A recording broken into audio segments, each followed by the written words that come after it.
Hi, I'm Jean Nolte, editor at Fons and Porter. And I'm Colleen Tauke. I'm the sewing specialist at Fons and Porter. In this tutorial, we will show you how to create the quilt called Wine Country. This is a fun quilt.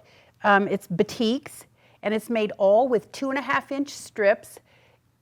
2 packs with 42 strips in each is what we used for this quilt. So the first thing we're going to do is take our strips, and we're going to make some strip sets.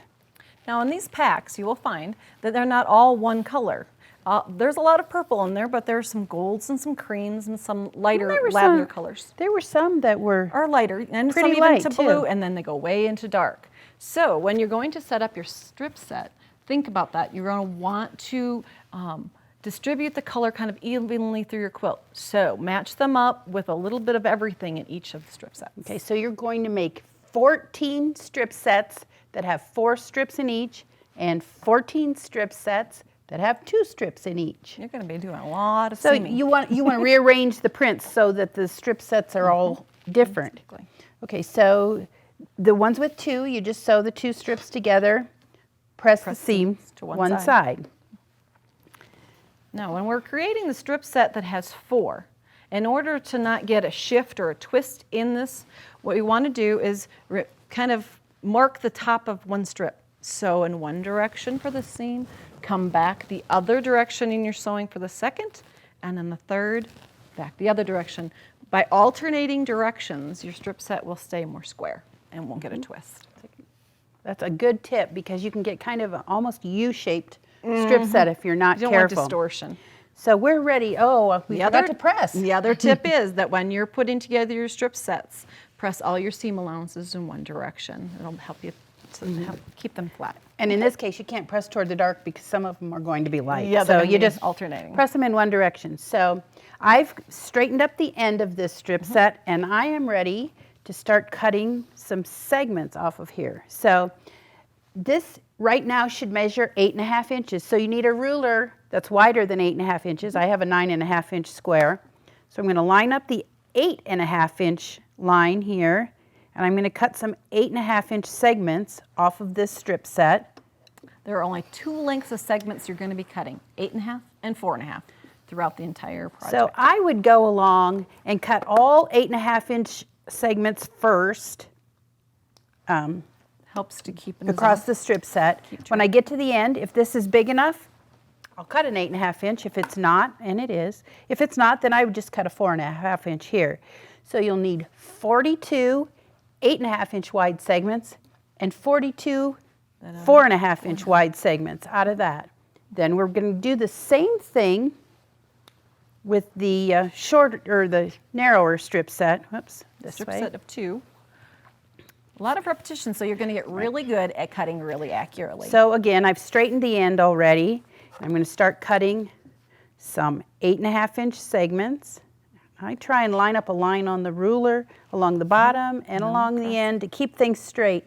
If they don't stay straight, if this end starts looking a little crooked, you can straighten it up again as you go. So you'll be cutting as many 8.5-inch segments as you can. And then if you get to the end and you can't get another 8.5, maybe you can get a 4.5. Right. And again, total you'll need 42 of each size. So then we're ready to make blocks. Now we've created this out all these pieces, so we have stacks of things that look like this. The 8.5, that's 4 wide, and we have a set of blocks that's 4 strips, but 4.5 wide. Okay, so that's one of each kind of the wide strip set. Then we're going to the strip set made with 2. You have an 8.5-inch long piece, and you have a 4.5-inch wide piece. So this is really a simple block. But notice the alignment. These are going one direction. These everything opposes. So if this goes up and down, this one goes sideways. This one goes sideways, so this one goes up and down. So they're always going the opposite direction of the piece next to them. So we're just going to sew these together in rows. So first, I'll give you these. And I would probably end up, when I was working on these, I would take all my blocks and I would just start assembling in stacks so that everybody has somebody to match up with. Right. And then we start to assemble. Okay, so do you pin or no pin? On this one, I probably wouldn't. If everything's pressed nicely, Looks like it matches up perfect. Should match up. Okay. And what we're going to do is we're going to piggyback. Right. I'll get this one assembly ready set. and you can just chain piece them right together and 1/4 inch seam allowance, keeping as accurate as possible. And since we know that this is the piece that goes at the bottom, we're not going to break thread, but we're just going to put it right behind. So it's attached, literally, to its mate.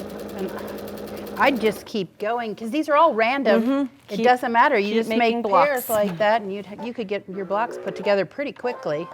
So now we need to cut those apart. If I had a big Oh, you're long gonna- strip, I would leave them. you're gonna- I would pair them and leave them tethered together. Take them to the ironing board. The only and press. Yeah, we're going Press to it just press like that. now. Okay, so this has a lot of seam allowances. This side doesn't, so you'd want to press the seam toward this side. If you set the seam, it means to warm up those fibers. They're going to bend a lot easier, and that seam will be nice and crisp when you're done. Now, the problem with this is when you didn't cut them apart, you want to press this one this way. Well, this way I know that they're matched up, and watch what happens when I go to sew that last So if seam. you only have 2 at a time, you can do that. Now, right sides up.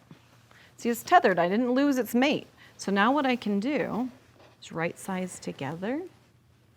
This seam that it's going to be opposing Clever. there doesn't want to move because all it has is a tiny little thread in there.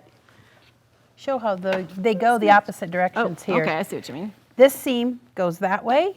Bottom seam. This seam Goes goes that that way. So they're going to nest together really nicely and have a good crisp intersection. And if you've gone to the work of matching everything up, and like the arrangement, if you leave them tethered together a little like that, you know that you're going to come out with the blocks that you intended in the first place. And that's really the only intersection that matters in the whole block. So come along, keep your 1/4 inch seam nice and even. There we go. This is a great project to practice cutting accurately, piecing accurately, and pressing accurately. And boy, this would go together pretty quickly. Look at that nice You get a perfect crisp intersection. there. corner there. So there you go. There's your block. You need 42 blocks. Everything in this quilt is 42. Yep, and it's set together 6 rows by 7 rows. And then you can see the lights and the darks are mixed up and kind of have a glimmer with a little bit of gold in there. Thanks for joining us today. To see more of our videos, go to video.fonsandporter.com.